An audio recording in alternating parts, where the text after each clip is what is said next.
नमस्कार, मी चंद्रकांत आईवळे. आपला मान आपला सन्मान.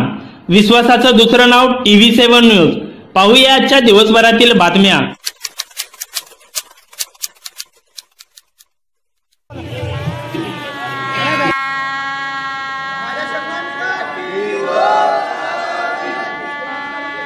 बहुजन समाजाचं तिकीट आज फायनल झालं.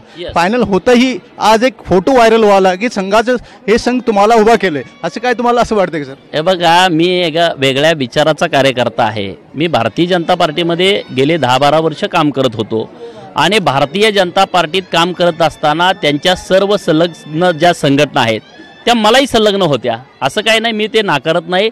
जो फोटो होता तो माझाच फोटो आहे, जो संघाच्या ड्रेसमधला फोटो आहे तो माझा फोटो आहे. बाकीच्या कोणाच्या बरोबरचे फोटो आहेत ते माझेच फोटो आहेत. पण मी गेल्या वर्षी 15 जुलैपासून भारतीय जनता पार्टीशी माझं काही संबंध नाही आहे. आणि जरी मी संघात असलो किंवा मी बेडे गुरुजींच्या बरोबरचा माझा फोटो व्हायरल झाला असला तरीसुद्धा मी 8-8 दिवसाला इथं मी येतो ना. मी कोणाबरोबर होतो म्हणून काय मी जातीय तेढ निर्माण करणारी गोष्ट किंवा जातीमध्ये वाद निर्माण होणाऱ्या गोष्टी मी कधी करत नव्हतो.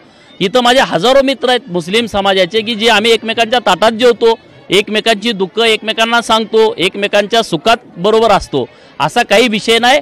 आज जो मी निर्णय केलेला आहे तो राज्यातला एक वेगळा निर्णय आहे.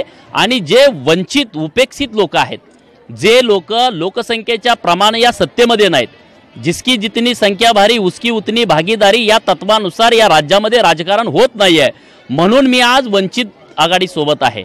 ओवेसी साहेब असतील किंवा आंबेडकर साहेब असतील यांच्याबरोबर मी आलोय आणि मला हा विचार महाराष्ट्रातल्या बहुजनांच्या पोरांच्यापर्यंत न्यायचा आहे. त्यामध्ये मराठा समाजाची सुद्धा पोरं उद्या येतील. मराठा समाजाच्या मुलांना सुद्धा मी आवाहन करतोय, तुम्ही इकडे या, इथं नेतृत्व करा. तिथं तुम्हाला 3 नंबर 4 नंबर 5 नंबर फळीमध्ये बसवते, तिथं झेंडा लावायला लावते, त्या पोरांना इथं नेतृत्व करायची संधी आहे.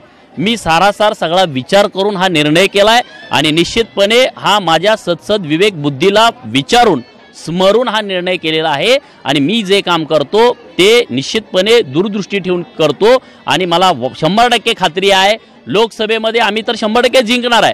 पण येत्या विधानसभेमध्ये या महाराष्ट्राच्या राजकारणाची दिशा बदलणारा, या महाराष्ट्रातल्या राजकीय तज्ज्ञांची, राजकीय नेतृत्वाची, राजकीय पक्षाची, राजकीय विश्लेषकांची अंदाज चुकवणारी ही निवडणूक लोकसभा आणि पुढची विधानसभा होणार आहे.